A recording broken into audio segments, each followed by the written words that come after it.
요즘 인간관계 다 끊고 사는 사람들이 많아졌다. 토요일 오후 3시, 김영수 씨의 휴대폰에 동창회 참석 문자가 왔습니다. 40년 만에 모이는 고등학교 동창회였습니다. 예전 같았으면 설레는 마음으로 참석했을 텐데 이번에는 달랐습니다. 그는 문자를 읽고 바로 삭제했습니다. 가지 않을 거라는 답장조차 보내지 않았습니다. 창밖을 바라보며 그는 생각했습니다. 언제부터인가 사람 만나는 것이 즐겁지 않고 피곤해졌다고, 혼자 있는 것이 훨씬 편안하다고 말입니다. 그리고 자신이 이상한 건 아닌지 문득 궁금해졌습니다. 하지만 이상한 것은 아닙니다. 요즘 중년들 사이에서 이런 현상이 급격히 늘고 있습니다.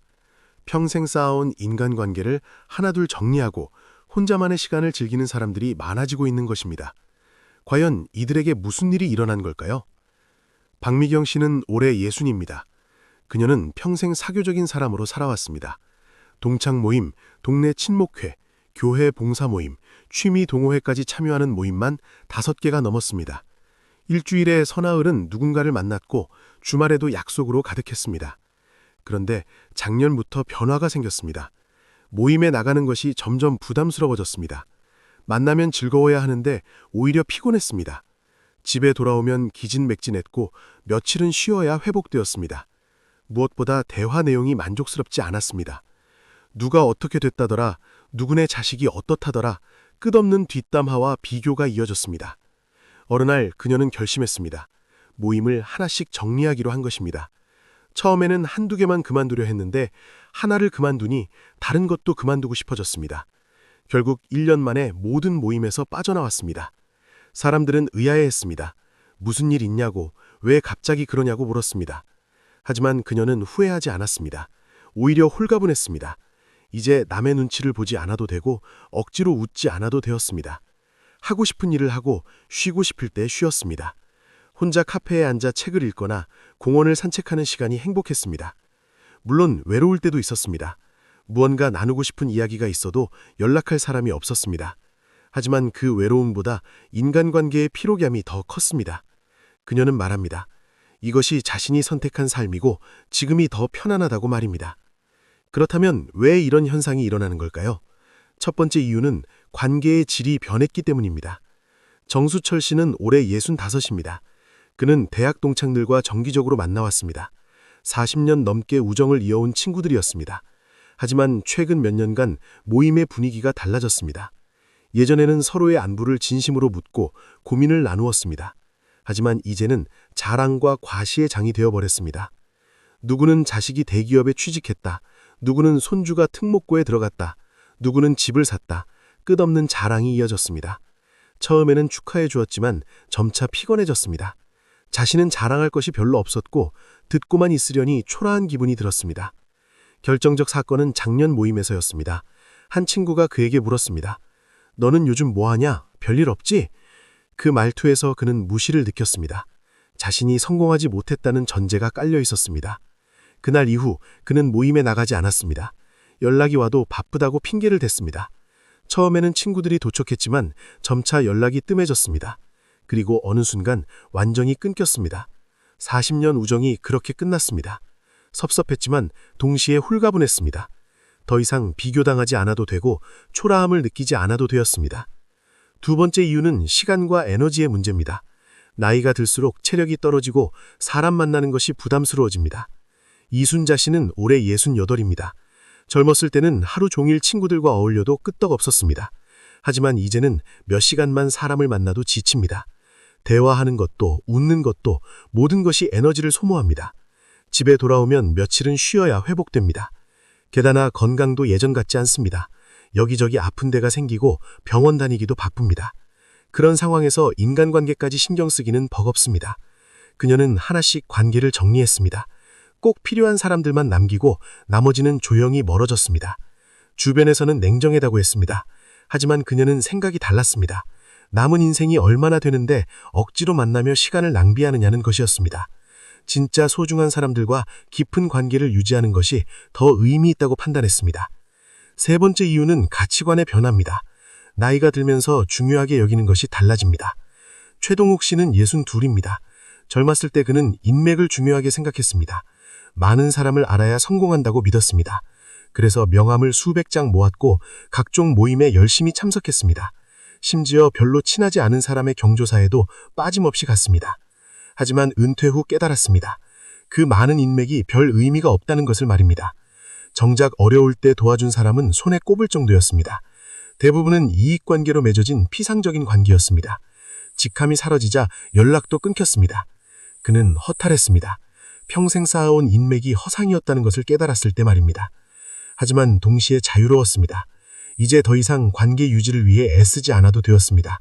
진짜 친구 몇 명과 깊은 대화를 나누는 것이 수십 명과의 얕은 만남보다 훨씬 의미 있다는 것을 알게 되었습니다. 네 번째 이유는 디지털 시대의 영향입니다. 휴대폰과 인터넷이 발달하면서 직접 만나지 않아도 소통할 수 있게 되었습니다. 강민수 씨는 64입니다. 그는 스마트폰을 능숙하게 다룹니다. 메신저로 친구들과 연락하고 영상통화로 얼굴을 봅니다. 굳이 만나지 않아도 안부를 확인할 수 있습니다. 이것이 편했습니다. 집에서 편한 옷을 입고 간단하게 대화할 수 있으니까요. 하지만 이것이 역설적으로 직접 만남을 줄이는 결과를 가져왔습니다. 메신저로 충분하니 굳이 시간과 비용을 들여 만날 필요를 못 느끼게 된 것입니다. 점차 만남의 빈도가 줄었고 어느 순간 완전히 끊겼습니다. 다섯 번째 이유는 상처와 배신의 경험입니다. 오래 살다 보면 인간관계에서 받은 상처들이 쌓입니다. 윤미경 씨는 60입니다. 그녀에게는 20년을 함께한 절친이 있었습니다. 서로의 비밀을 나누고 어려울 때 의지했던 사이였습니다. 하지만 작년에 큰 배신을 당했습니다.